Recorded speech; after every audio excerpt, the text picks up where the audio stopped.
Hi ladies and gentlemen, welcome back to Careers Bistro. I am Precious Ntanapo and Careers Bistro is the supplement for Careers Hub, which is out today, and I hope you grabbed your copy. So today we are going to be meeting up with one of our profiles for long service, Ms. Saayman, here at the University of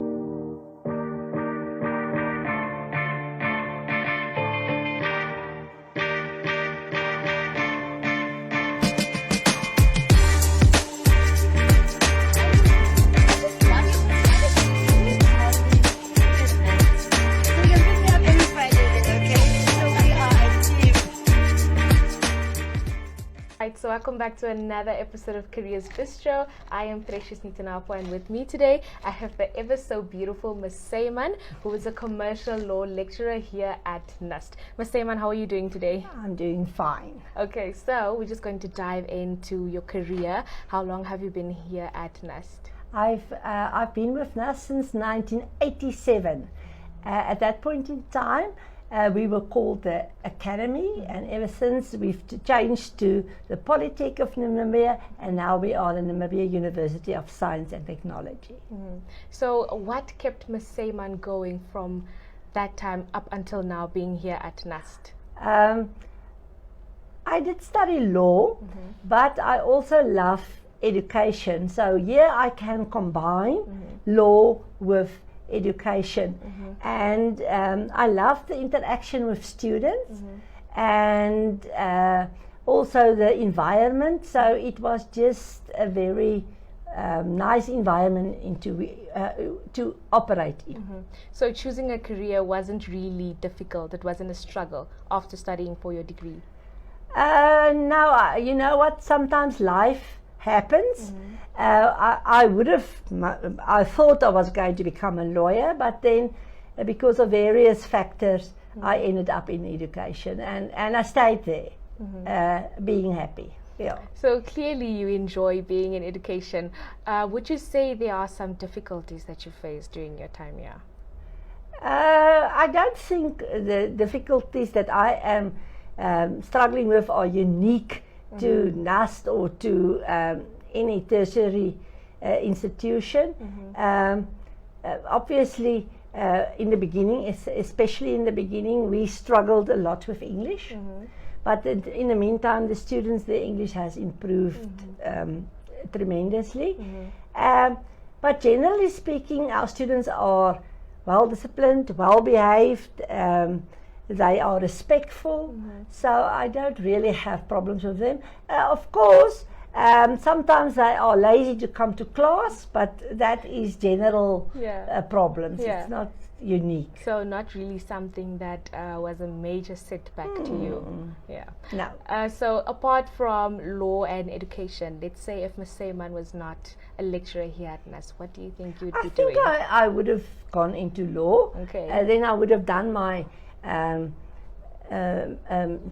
in-service training and went to JTC and stuff like that. But as I say, life happens. I had children, I got married, and then this was just a very relaxed environment to operate in.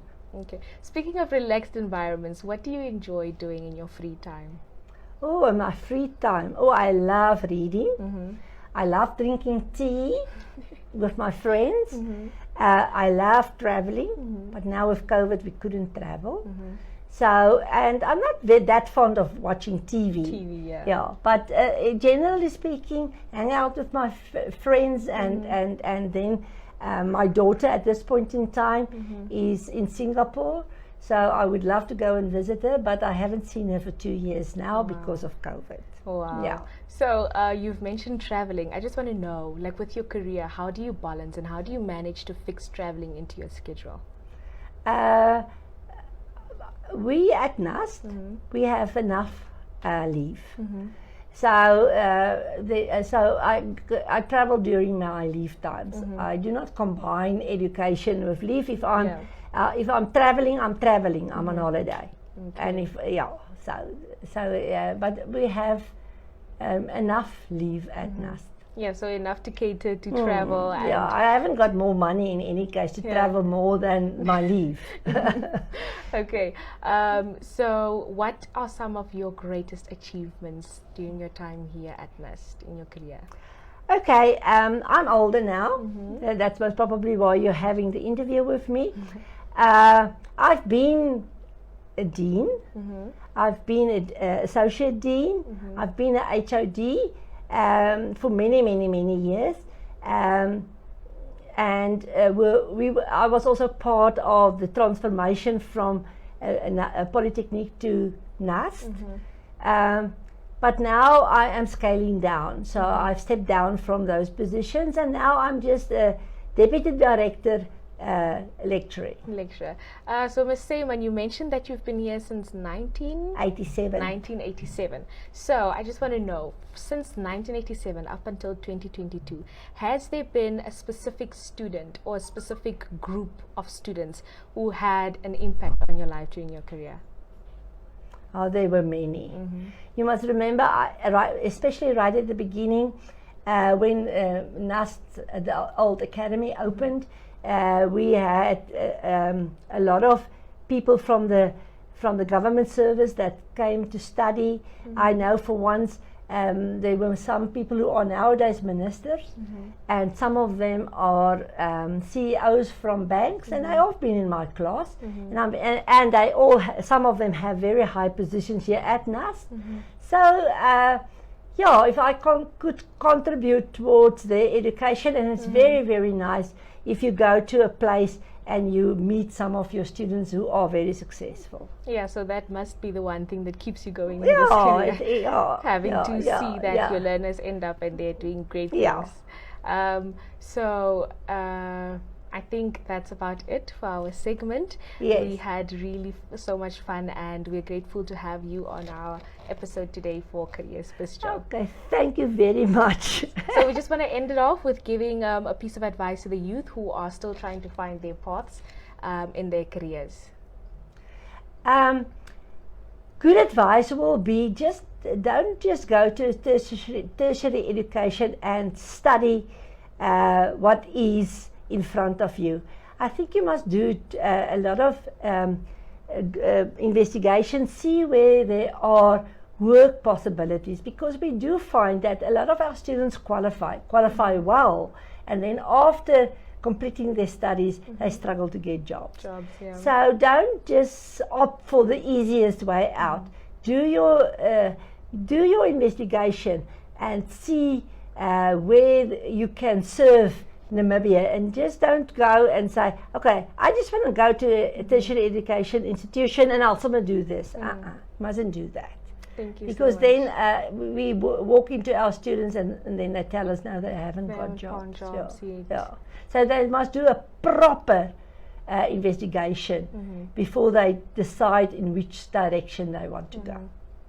Thank you so much, Ms. Saayman. Ending it off with that impactful piece of advice, I think we, for our students out there, do some research before you apply to universities. But that's it from us today on Careers Bistro. Thank you. It was an awesome interview. So now we're going to head over to our company profile as we get to know a little bit more about NAMCOR. So stay tuned.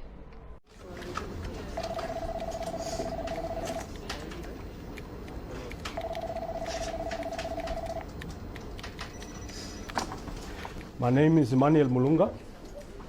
I'm the Managing Director of NAMCOR.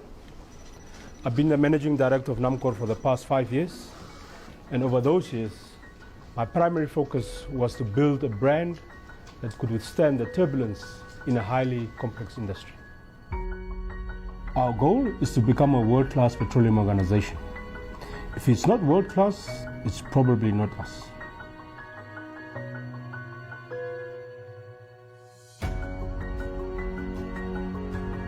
NAMCOR is the National Petroleum Corporation of Namibia. The hydrocarbon exploration is the search for deposits of hydrocarbons, particularly petroleum and natural gas, from the earth. NAMCOR's primary mandate is twofold. It has been tasked with this Herculean responsibility of exploring and harnessing the hydrocarbon potential of Namibia.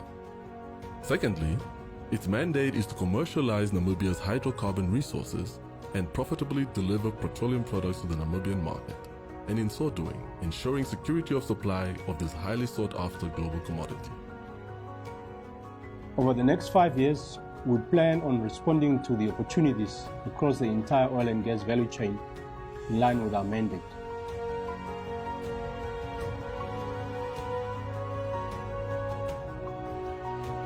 Namibia's offshore environment, like the rest of the world, is driven by the price of oil. This has led to Namibia's offshore environment being largely unexplored, with only 16 exploration wells drilled over 48 years. In the production space, the company's strategy is centered around the acquisition of additional petroleum exploration licenses, acquiring commercially viable producing assets, and expanding NAMCOR's footprint in prospective and politically stable jurisdictions around the world. They do this whilst developing enhanced data solutions and services.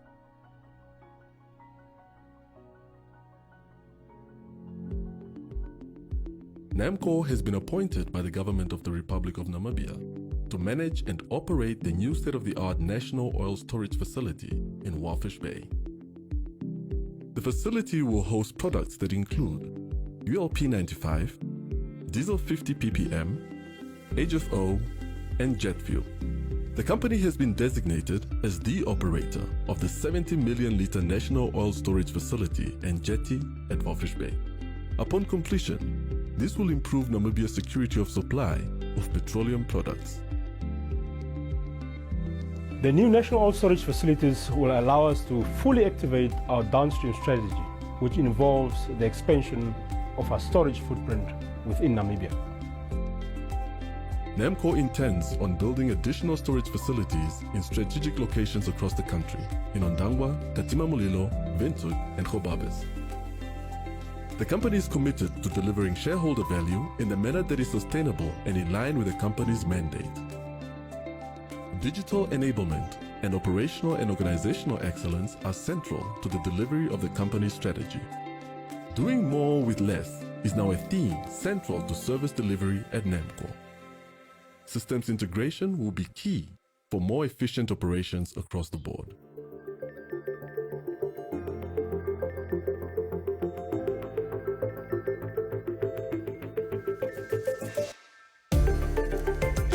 Fuel products are sourced outside the country and imported in bulk via sea through the port of Luderitz and the port of Walfish Bay.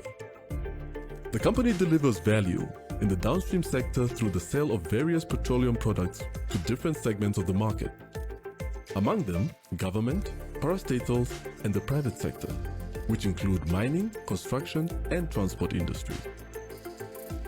Over the years, NAMCOR has managed to build up a set of competencies that allow them to develop a profitable commercial retail business. To supplement revenue, over the past few years, the company has aggressively pursued opportunities in the export market through cross-border trade of petroleum products. The downstream strategy is to establish and secure strategically located fuels and lubricants distribution networks to boost NAMCOR's brand through greater market share while transferring operatorship, competencies, and relevant technologies. We have recently entered the downstream retail sector, and we are currently rolling out several service stations across strategic locations around the country.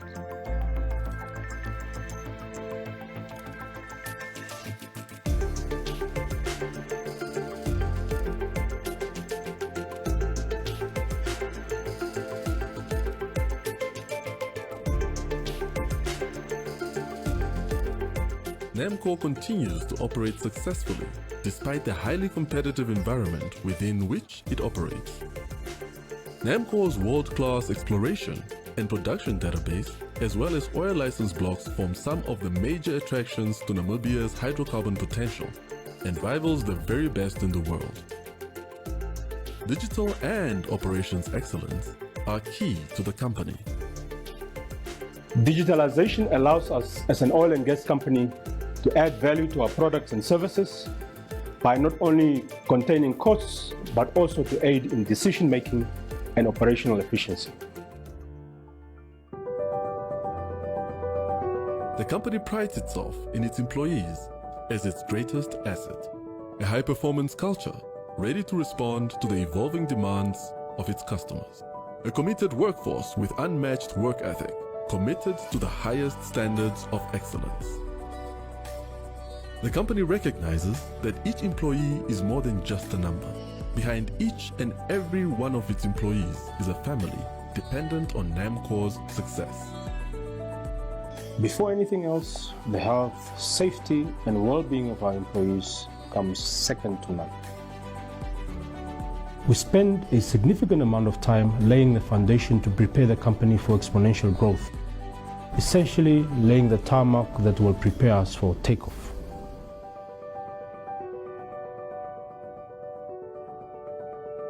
Today, I'm proud to say that we've managed to assemble a team that will ensure a soft landing towards our vision of becoming a world-class petroleum organization that will deliver returns on our nation's oil and gas potential for the benefit of all stakeholders.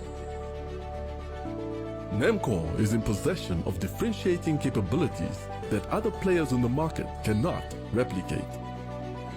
A dedicated workforce that carries the pride of Namibia's national oil and gas potential. A people that want to see the economy of Namibia prosper. They realize that when they fill up at any NAMCOR service station, they are directly contributing to the domestic economic growth.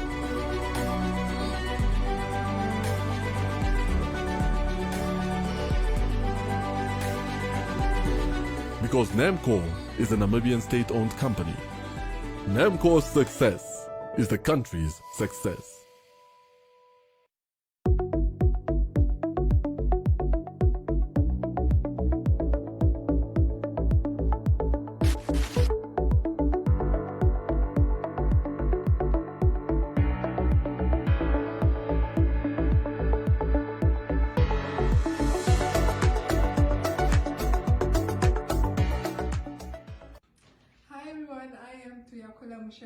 And I am the CX specialist at Multichoice Namibia.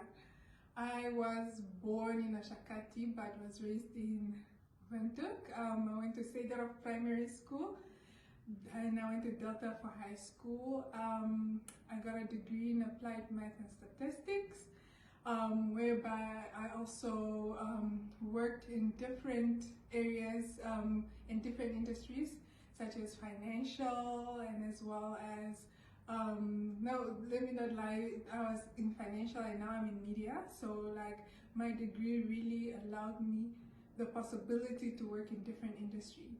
I started with market research and I started being a interviewer. I don't know if you guys know what an interviewer is, but it's those people that usually stop in the street and ask you on a scale of 1 to 5, how do you like this product? So I started there. I did that telephonically as well, and that's where my love for market research grew. So I went on further to work as a market research consultant for one of the big 5 firms, and there I had a great time. So that wraps up our episode today for Careers Bistro. I hope you guys had as much fun and it was as insightful as it was supposed to be. Join us again, same time, different place of course, with different people, with more information on different profiles.